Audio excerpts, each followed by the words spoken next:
Hi, Steve Harrison here, and with me is Lena McCalla-Njee, author, speaker, autism expert, and you really help parents cope with this, what is devastating news at the very beginning that their child has autism. Yes, I do. I try my best. What I try to do as a teacher, I try to give the parents hope because I know it's a very heavy weight when you have a child with a disability. So I try to tell them that, your child has autism, but there are things that they can do. They have strengths. They've got strengths. Yeah. And so that I think might be a shock to people to realize, well, they've got strengths. What I mean by that is in your book, I was struck by at the end of one of your books, you said, accept the gift of autism. Yes. So that it's actually for the parents, as strange as that may seem, it can be a gift if they look at it that way. Yes, yes. Talk a little bit about that. Well, I think sometimes when you think you're hit with a problem, you can turn that problem around and it's the way you look at it. I think things change in the way you look at it. And if you have this child that has autism, don't think it's the end of the world. Treat that child as a gift. Say, this is my child, and he or she's going to be the best child there is. Yeah, that's great. Well, now we know why you got Teacher of the Year.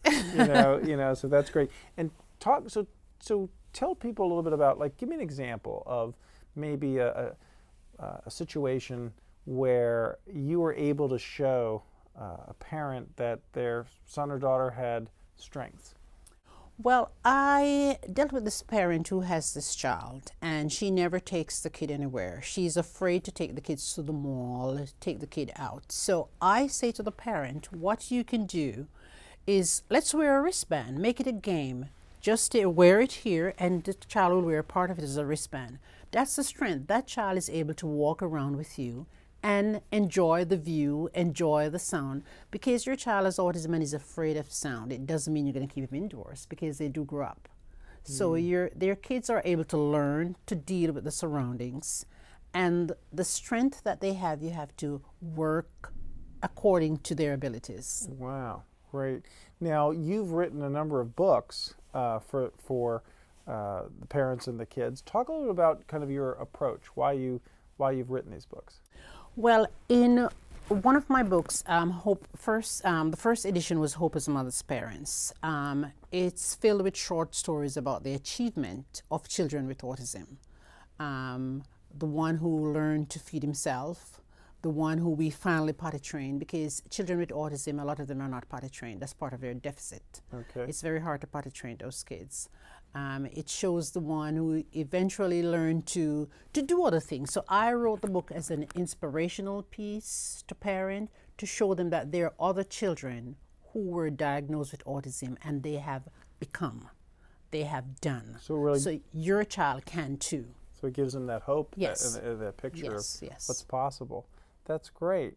And what's a common frustration that parents with autistic kids have that you help them with? I think most parents are frustrated by not getting the help they need or the tool they need to cope with their child. Plus, they're also frustrated when other people do not understand their kids.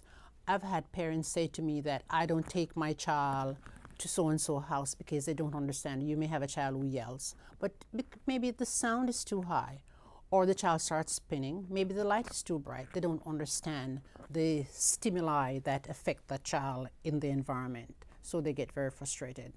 Wow. And so what's a strategy or advice that you give them? Well, I always say this. Instead of, say, just taking a child out the very first time to the park, why don't you just take the child out to the street and then turn back? Or instead of taking the child to the mall for the day, take the child to the mall for 5 minutes.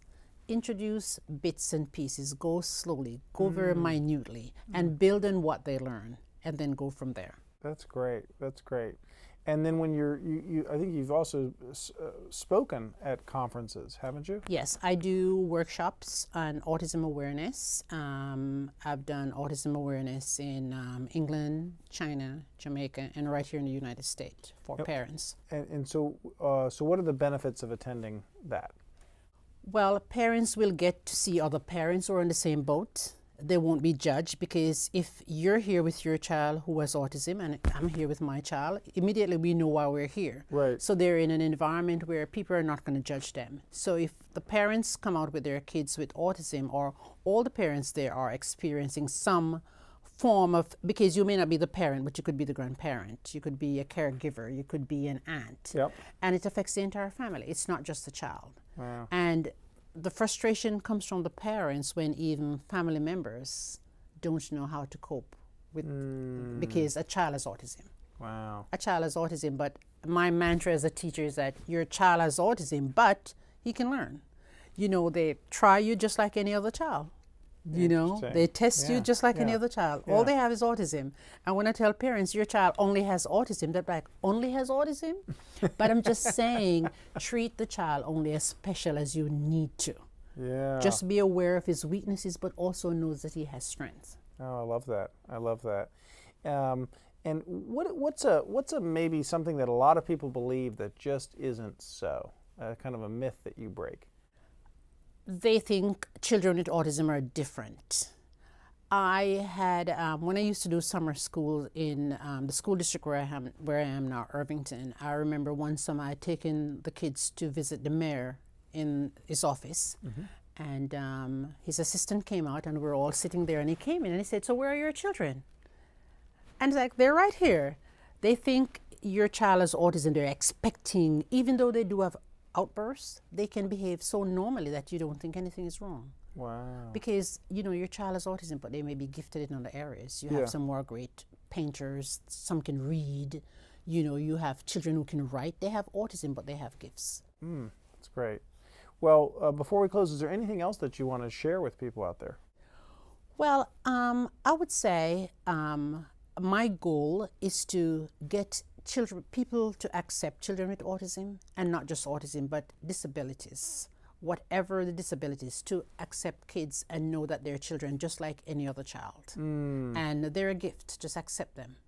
Well, that's And especially to the parents. so true. So true. Thank you for all that you're doing. Congratulations on being Teacher of the Year. Congratulations on your speaking and the difference you're making with your books.